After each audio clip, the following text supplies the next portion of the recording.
When it comes to telling war stories today, video games are a go-to platform, just like books, radio, and movies. Just as combat changes through time, London's Imperial War Museum is walking through the evolution from battleship board games to virtual franchises. The War Games exhibition asks how they portray conflict. We know games as a source of entertainment that must sell to survive.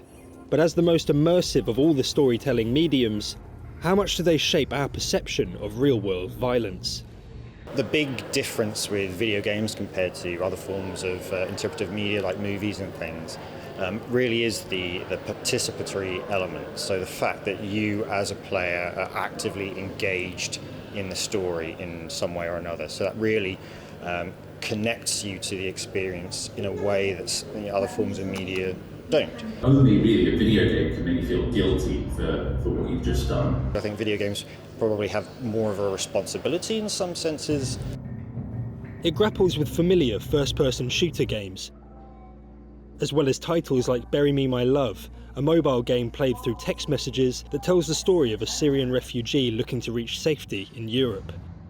Then there's the ever-growing crossover between war games and reality. I think it's kind of an organic evolution of technology in that way. Military's using training simulators. So on display we've got an Xbox controller that was used to operate cameras on the Desert Hawk UAV in Iraq and Afghanistan because of how prevalent it was, how cheap. And you talk to soldiers who are using Xbox controllers and they'll tell you that flying a drone is very unlike playing a video game, but they're obviously very familiar with the technology. And even before video games really became popular, really took off, controllers that were used in tanks and in other scenarios, they're all fairly similar.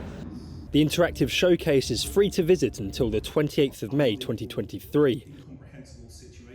Ultimately, you're left wondering if there'll ever be a game so realistic we won't want to play it. When it comes to realism, it's difficult.